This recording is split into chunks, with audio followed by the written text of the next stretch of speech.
પણ કેસને બગડવા જ ના દે એને વડીલ કહેવાય. એવા અહીં બિરાજમાન આદરણીય વડીલો, વાલા ભાઈઓ, બહેનો, યુવાનો તેમજ નાના બાળકો, મારા પ્રવચનનો વિષય છે મનુષ્ય એક સામાજિક પ્રાણી અને સ્વાર્થી પ્રાણી. મિત્રો, મનુષ્ય માટે એરિસ્ટોટલે એક વાત કરી કે main is a social animal. મનુષ્ય એક સામાજિક પ્રાણી છે, પણ સાથે સાથે મનુષ્ય એક વિશિષ્ટ પ્રકારનું પ્રાણી છે, કારણ કે મનુષ્યને વિશિષ્ટ પ્રકારની બુદ્ધિ ભગવાને આપી છે. પશુ પક્ષીને સ્વનિર્વાહ અને સ્વરક્ષણની બુદ્ધિ આપી છે.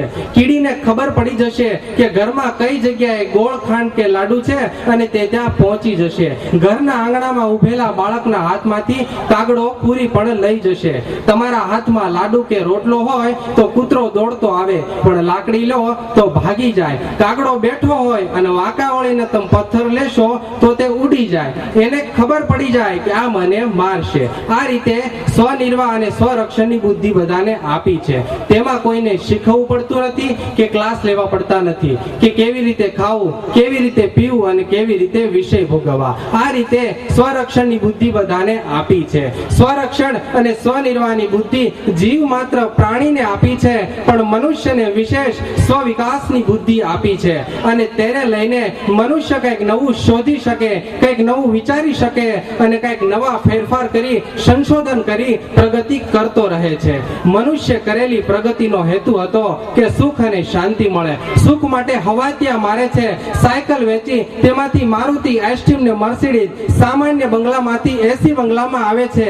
જે કોઈ સુધારા વધારા કરે છે તે સુખ મેળવવા માટે કરે છે. છતાં આજે જોઈએ છીએ સમાજમાં શાંતિ, સ્થિરતા, સંતોષ કે ક્ષમતાનું વાતાવરણ શોધું જડતું નથી. એવું કહેવાય છે કે 10,000 માણસ દુખી હોય તેમાંથી 1000 ને મરી જવાના વિચાર આવે, એમાંથી 100 માણસ આપઘાત કરવાનો નિર્ણય કરે અને એમાંથી 10 જણા પ્રયત્ન કરે અને એમાંથી પાછો 1 જણો સફળ થાય. બીજાનું દોરડું તૂટી જાય, ઝેરમાં ભેળસેળ આવે વગેરે. આ ઉપરથી વિચાર આવે કે દરરોજના 2000 વ્યક્તિ આપઘાત કરે છે, તો આપઘાતનો વિચાર કેટલા બધા કરતા હશે? શું આપઘાત કરવાનો શોખ થાય છે?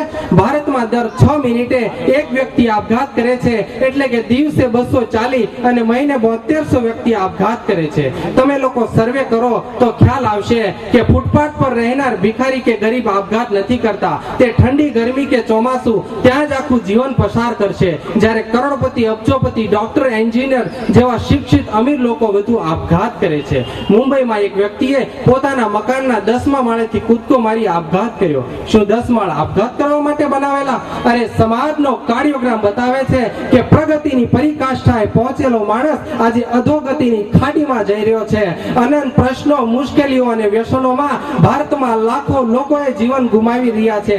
આજે ભારતમાં 65,000 થી વધારે બાળકો તમાકુ, ગુટખા, સિગરેટના વ્યસની છે.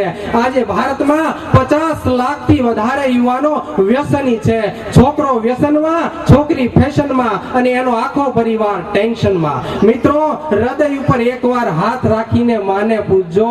જો દીકરી હોય તો દીકરીને પૂછજો, જો બહેન હોય તો બહેનને પૂછજો અને જો પત્ની હોય તો પત્નીને પૂછજો કે તમે જે આ તમાકુ, સિગરેટ, ગુટખા અને સિગારેટ ખાવો છો એ અમને ગમે છે? જો એકવાર હા પાડે ને તો ખાવાનું ચાલુ રાખજો. મિત્રો, અત્યાર સુધી ભારત પાકિસ્તાન યુદ્ધમાં 19,600 માણસો મૃત્યુ પામ્યા, પણ દર વર્ષે 7,20,000 માણસો તમાકુથી મરે છે.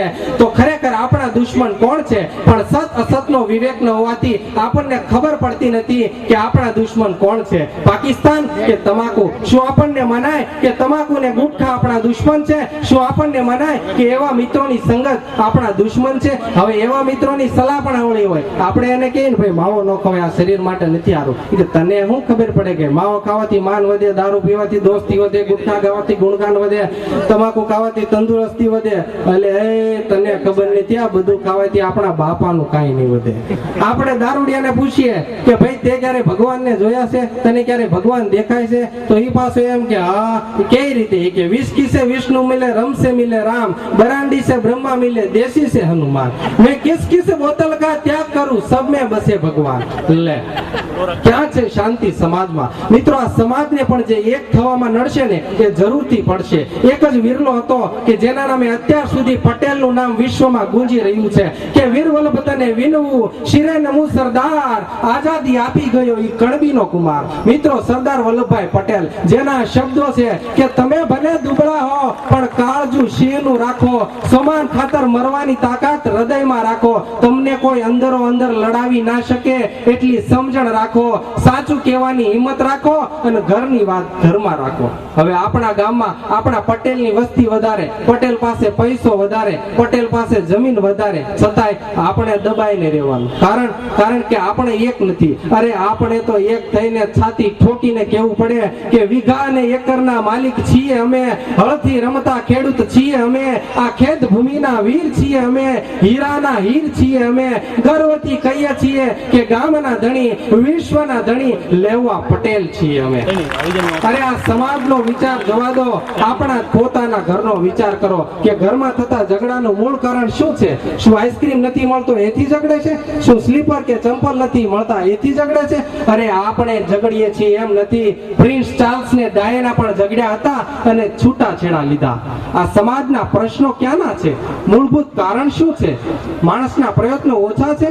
ના, સખત પુરુષાર્થ હોવા છતાં આજે માણસ કેમ સુખી નથી? કેમ? અદેખાય.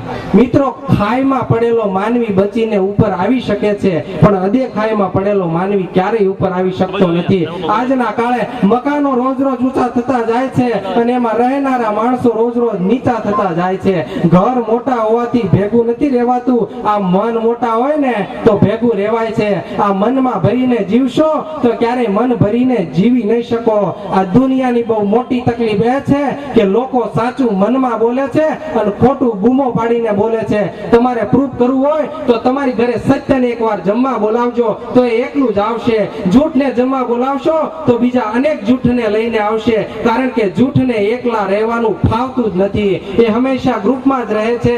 એકલા અટુલા જૂઠને સત્યનો ખૂબ ભય હોય છે. એટલે જ કહું છું કે મિત્રો તમારી નજર બદલો, દુનિયા બદલાઈ જશે. કારણ કે આ દુનિયામાં તો કોઈ શેર છે અને કોઈ સવા શેર છે. દુનિયામાં દરરોજ નવા નવા ખેલ છે. કેવો ખતરનાક આવ્યો છે જમાનો. દુશ્મન સાથે દોસ્તી, અંગત સાથે વેર છે. મિત્રો વેરથી વેર કદી ખતમ ન થાય, એ ક્ષમાથી જ ખતમ થાય. વેર વાળાનો આનંદ એક દિવસ ચાલે, ક્ષમા કરી દીધાનો આનંદ જીવનભર ચાલે. મિત્રો ઘરનું માણસ જ્યારે દુશ્મનાવટ કરવા બહાર પડે છે ને ત્યારે બહારના દુશ્મન કરતા પણ વિશેષ ભયંકર બની જાય છે. મિત્રો મનુષ્ય એના સ્વભાવે દુષ્ટ નથી પણ એનામાં રહેલો સ્વાર્થ એને દુષ્ટ બનાવે છે. દુનિયામાં સ્વસ્વાર્થ કાજે બાપ દીકરાનું, દીકરા બાપનું, પતિ પત્નીનું અને પત્ની પતિનું ખૂન કરતા હોય છે. જેમ જેમ આ સ્વાર્થનું સર્કલ વધતું જાય છે એમ એમ સુખનું સર્કલ ઘટતું જાય છે. સ્વાર્થી થતી જતી દુનિયામાં વધુ નહીં થોડું વિચારો. બધા અફસોસ કરી કહે છે કે કોઈ કોઈનું નથી, પણ કોઈ એમ નથી વિચારતું કે આપણે કોના થયા કે બીજા આપણા થાય. વધુ સારા થવાની ક્ષમતા દરેક માણસમાં હોય જ છે પરંતુ સારા માણસ થવા માટે ખુદ તેમનો સ્વાર્થ નડતો હોય છે. મિત્રો સાપને દાંતમાં, માખીને માથામાં અને વીછીને પૂંછડીમાં ઝેર હોય છે એમ સ્વાર્થી પુરુષને અંગ અંગમાં ઝેર હોય છે. મિત્રો જે વ્યક્તિ જતું કરવાની ભાવના રાખે છે ને એનું ક્યારેય કાંઈ જતું નથી અને જે વ્યક્તિ જતું ના કરે એનું ક્યારેય કાંઈ બસતું નથી. હવે શાળાનો વિદ્યાર્થી હોય, અભ્યાસ કરતો હોય ત્યારે આપણે એને પૂછીએ કે ભાઈ તારે શું થવું છે તો એમ કહે છે કે ડોક્ટર, એન્જિનિયર વગેરે જે ઈચ્છા હશે તે કહેશે. મોટા માણસ શું કહેશે? સરપંચ, નેતા વગેરે જે ઈચ્છા હશે તે એ પણ કહેશે. ત્યાગી મહેચ્છા શું કહેશે? કદાચ જાહેર નહીં કરે પણ ઈચ્છા મહામંડલેશ્વર, પીઠાધિપતિ, પુરાણી કે વક્તા એવી મહત્વાકાંક્ષા ત્યાગીને પણ હોય છે. એટલે દરેકને કાંઈક બનવું છે. બનવું જોઈએ એનું અનુસંધાન નથી, એનાથી ઈતર બધું બનવાનું અનુસંધાન છે. અનુસંધાન નથી એટલે જ કહેવું પડે કે હે માનવી તું માનવ થાતો ઘણું. આ સમાજમાં ડોક્ટર, એન્જિનિયર, સાધુ થવું સહેલું છે, સહેલામાં સહેલું ગુરુ કે ભગવાન બનવું સહેલું છે પણ અઘરામાં અઘરું હોય તો માણસ બનવું ખરું અઘરું છે. આ શોર્ટકટ એક વાત કહું કે સુખી થવા આખી જિંદગી દુખી થાય એનું નામ માણસ. આ માણસ પક્ષીની જેમ ઉડવા માંગે છે, કોયલની જેમ ગાવા માંગે છે, મોરની જેમ નૃત્ય કરવા માંગે છે, માછલીની જેમ તરવા માંગે છે, પણ માણાની જેમ જીવવા માંગતો નથી. અરે ગાડી બગડે તો કઈ રંગ કરાવવાથી, ટાયર બદલાવાથી, કાચ બદલાવાથી ન ચાલે, મશીન બદલાવવું પડે. એમ આજે મનુષ્યનું મન બગડ્યું છે અને આપણે ગાડીને કલર કરીએ છીએ. અરે માણસની મનોવૃત્તિ એટલે હદે ખરાબ થઈ ગઈ છે કે ગામમાં સારું મંદિર થયું હોય તોય વાતું કરે, શું આ પથરા ખડકે છે. અરે મંદિર ના થાય તેવી ભાવના સેવનારને ભારતીય કહેવાય, હિન્દુ કહેવાય, ના કહેવાય. મિત્રો, આપણે કોકની ગાડી, કોકનું ફ્રીજ ને કોકનો બંગલો જોઈને નીતિને મૂકી દઈએ છીએ, પરંતુ સુવિધા એ સુખ નથી. સુવિધાના અનંત સાધનો તમને સુખ શાંતિ નહીં આપી શકે. જોઈ આવો કરોડપતિના બંગલામાં તમારે શું જોઈએ, સુવિધા કે સુખ શાંતિ? સુવિધા માટે આજે તમારે આઘું પાછું કરવું પડશે, પણ તે સુખ શાંતિ નહીં આપે. જીવનમાં કશુંક મોટું મળે ને ત્યારે નાનાને છોડી ન દો, કારણ કે સોયની જરૂર હોય ને ત્યારે તલવાર કામ નથી આવતી. અરે મોટામાં મોટું મોજું પણ દરિયામાં ઝડપથી ખોવાઈ જાય છે.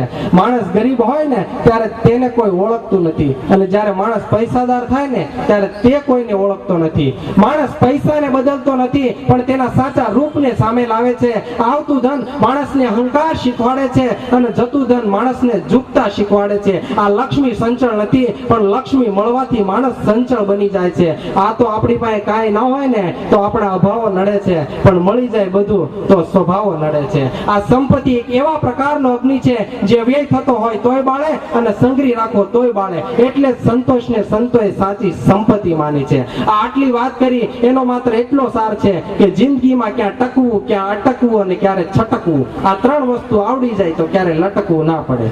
આ મારી કવિતા, એક કવિતા કઈ મારી વાણીને વિરામ આપું કે મારું એવું એક ગામ હોય જ્યાં આશાના તોરણો સ્થિત હોય ને શ્રદ્ધાનું કોળિયું દીવિત હોય, જ્યાં દરેકના ચહેરા પર સ્મિત હોય અને પરસ્પર સૌને ખૂબ પ્રીત હોય, જ્યાં વિશ્વાસના પાયાને ભીત હોય ને હવામાં ગુંજતું મધુર ગીત હોય. એવું એક ગામ મારું વિશ્વ હોય અને એવું એક વિશ્વ મારું ગામ હોય, અને એ ગામનું નામ ખાંભડા હોય. અસ્તુ. જય હિન્દ, જય ભારત.